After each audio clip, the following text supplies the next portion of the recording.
बिस्मिल्लाहिर्रहमानिर्रहीम। मुअज़्ज़िज़ ख़वातीन हज़रात, अस्सलामु अलैकुम वरहमतुल्लाहि ताला वबरकातुहू। उम्मीद करता हूँ आप सब हज़रात खैरियत से होंगे। अल्लाह करीम हम सब की हिफाज़त फरमाए। अल्लाह रब्बुल इज़्ज़त तमाम उम्मत मुस्लिमों को अपना प्यारा घर अपने हबीब सल्लल्लाहु ताला अलैहि व आलिहि वसल्लम के रोज़े पाक की बाअदब हाज़िरी बार बार नसीब फरमाए।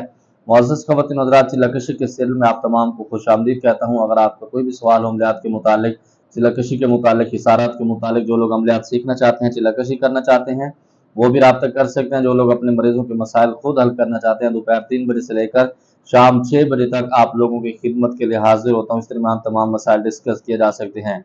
जादू के जरिए किसी इंसान की शक्ल या उसकी आवाज़ बदलने की हकीकत, क्या कोई इंसान जादू के जरिए टाइगर की आवाज़ निकाल सकता है या नहीं? मुअज़्ज़िज़ ख़वातीन हज़रात, बिल्कुल जादू के जोर पर किसी के आवाज को तब्दील किया जा सकता है, उसकी शक्ल को बिगाड़ा जा सकता है, उसके एक्सीडेंट कराया जा सकता है, उसकी डेथ भी कराई जा सकती है। ऐसे खबीस किस्म के जादू भी यहाँ पर पाए जाते हैं, हमारे मुल्क पाकिस्तान के अंदर भी और पूरे ऑल वर्ल्ड के अंदर ये जादू इस तरह के किए जाते हैं।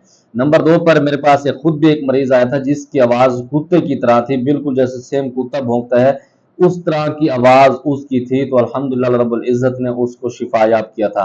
तो इसकी बिल्कुल हकीकत है, चाहे वो टाइगर हो, किसी भी किस्म की आवाज निकाली जा सकती है। सूरत इखलास के बारे में, इसलिए इलाज और अमलियात के पावर क्या है, इसमें तफसील बता दें। सूरत इखलास जब आप पढ़ते हैं तो अल्लाह रब्बुल इज्जत की खास तौहीद आप बयान कर रहे होते हैं। और याद रखिएगा, जब आप अल्लाह रब्बुल इज्जत की पाक बारगाह के अंदर उसकी तौहीद बयान करते हैं तो अल्लाह रब्बुल इज्जत फिर किसी भी जगह पर आपका भरम नहीं टूटने देते। अल्लाह रब्बुल इज्जत आपको वो अता करते हैं जिसके काबिल आप नहीं होते, और जहां तक आपका सोच वहम गुमान खत्म हो जाता है, अल्लाह रब्बुल इज्जत वहां से उस मरीजों को शिफा दे देते हैं। तो आप हर तरह के मरीजों का इलाज उससे कर सकते हैं। जो लोग दवाएं लेते हैं, क्या वो बगैर परहेज जलाली जमाली के मुवक्किल चिल्ला कर सकते हैं या नहीं? पहली बात तो यह है कि जो मरीज होता है उसको अपना इलाज करवाने के बाद फिर इस फील्ड के अंदर आना चाहिए, वरना इसके अंदर नुकसान होते हैं। जो मरीज होता है तो उसको इसके अंदर नहीं आना चाहिए, उसकी अपनी दवाई मेडिसिन खत्म होनी चाहिए। उसके बाद जो परहेज के मामला हैं उसके अंदर थोड़ी सी तब्दीली हम लोग कर देते हैं, लेकिन उसके लिए दवाई मेडिसिन अगर वो खा रहा है तो फिर जाहिर है उसके साथ उसको पेशाब भी ज्यादा आएगा या उसके साथ वजू का मामला भी हो सकता है, तो उसका ख्याल रखना जरूरी है। अस्सलाम वालेकुम साहब, अगर कोई काला इल्म करने वाला इल्म करना छोड़ दे और 3 साल बाद जिन्नात से दोस्ती करना चाहे तो चिल्ला कशी काट कर जिन्नात को दोबारा उसके पास आ जाएंगे या नहीं? वालेकुम सलाम रहमतुल्लाहि वबरकातुहू। इसके लिए आसान कुल यही है कि आप काले इल्म से तंग क्यों हुए हैं। अगर आप काले इल्म से तंग इस वजह से हुए कि आपको उसके अंदर जिन्नात ने नुकसान दिया है, तो फिर वो नूरी जो जिन्नात हैं वो भी आपको नुकसान दे सकता है। उससे बेहतर यही है कि आप अल्लाह रब्बुल इज्जत की बारगाह के अंदर अपने आप को झुका दें, जो नूरी अमल हैं बगैर मुकल के, या फिर आप रूहानी ताकत वाले अमल करके उसके साथ आप मरीजों का इलाज कर लें। नंबर 2 पर इस तरह बिल्कुल हकीकत है, हो जाता है। जब आप तौबा करते हैं तो अल्लाह रब्बुल इज्जत आपको माफ फरमा देते हैं, आप दूसरे मामलात कर सकते हैं, इसके अंदर कोई परेशानी वाली बात नहीं है। अस्सलाम वालेकुम भाईजान, बहुत माजरत, आपने पर्सनल में अभी तक कोई जवाब नहीं दिया, माजरत से भाईजान, थोड़ा जवाब जल्दी दे दें। वालेकुम सलाम वरहमतुल्लाहि वबरकातुहू।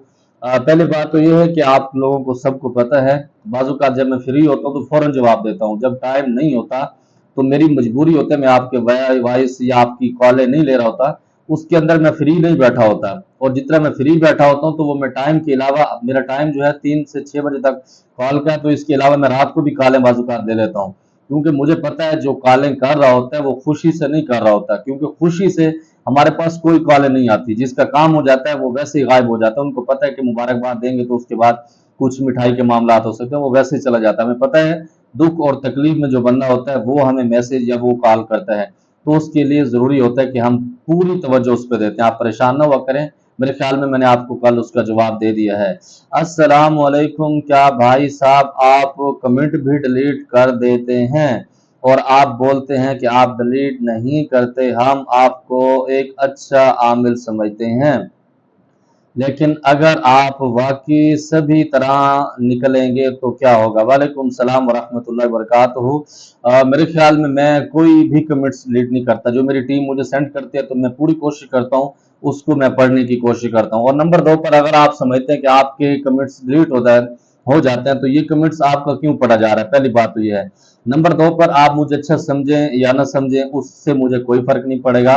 अल्लाह रब्बुल इज़्ज़त मेरी नीयत को भी जानते हैं, मेरे मामलात को भी जानते हैं, तो मैं अल्लाह रब्बुल इज़्ज़त की बारगाह के अंदर अपने आप को सुरखरू समझता हूँ, उसकी कोशिश करता हूँ। बाकी मुझे आप लोगों की कोई फिक्र नहीं। मुझे इस चीज़ की फिक्र होती है कि जो मेरे पास इल्म है आप लोगों का सही पहुंच जाए, उसके बाद मुझे आप लोगों से कोई गर्ज नहीं, मेरा आपसे कोई भी ज़ाती मामलात नहीं। अल्लाह आपको सलामत रखे। उस्ताद जी, सबसे ज्यादा पावरफुल जलाली अमल कौन सा है, रहनुमाई फरमा दें। अस्सलाम वालेकुम रहमतुल्लाह। वालेकुम सलाम रहमतुल्लाहि व बरकातुहू।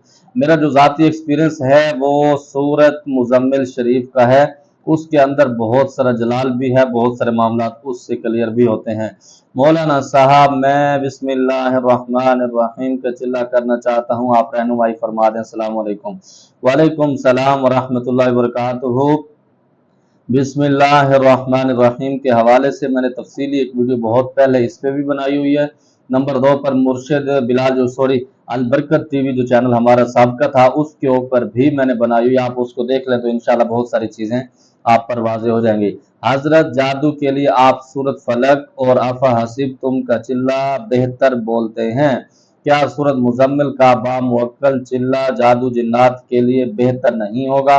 बिल्कुल बेहतर है। इसके लिए हर किसी की अपनी कैटेगरी है। कुछ लोग आफा हसीब तुम से अल्लाह रब्बुल इज़्ज़त उनको शिफा दे देता है, कुछ सूरत फलक से ठीक हो जाते हैं।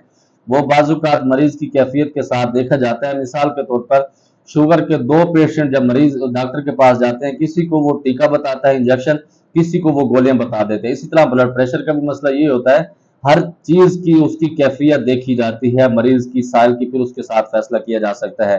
नंबर 2 पर ये एक वॉइस है, इसको सुनते हैं, इस पर बात करते हैं।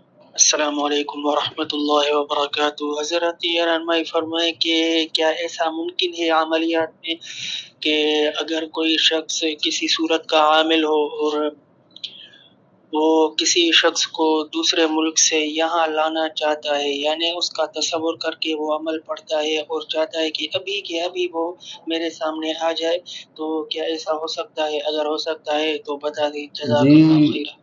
वालेकुम सलाम रहमतुल्लाहि ताला बरकातहू। जी बिल्कुल हकीकत है। आप अमल के जोर पर किसी को बाहर से बुला भी सकते हैं, बाहर भेज भी सकते हैं, बहुत सारे मामलात होते हैं। लेकिन अभी के अभी नहीं हो सकता, थोड़ा सा उस पर भी टाइम लगता है। आप ये नहीं कि चट मंगनी पट गया, आप यहाँ से अमल करें, वो वहां से जहाज का टिकट ले। जाहिर है उसने कोई हवा में उड़ के नहीं आना, उसने जहाज का भी बंदोबस्त करना। सारे मामलात इस तरह से होते हैं। हाँ, ये जरूर है कि जब आप अमल करते हैं किसी के लिए तो उसके अंदर वो इतना बेचैन बेकरार हो जाता है, उसका वहां पर दिल नहीं लगता। वो कहता है कि बस मैं हवा के अंदर उड़ता हुआ मिनटों से पहले मैं वहां पर चला जाऊं जिसके लिए वो अमल किया जा रहा होता है। इसके अंदर कोई दूसरी राय नहीं हो जाता है। मुझे उम्मीद है जो आपके सवाल थे आपको जवाब मिल गया होगा। कोई बात बुरी लगी हो दिल से माजर चाहता हूँ, जुबान पर खास दुआ खुदा पामान। अस्सलाम वालेकुम।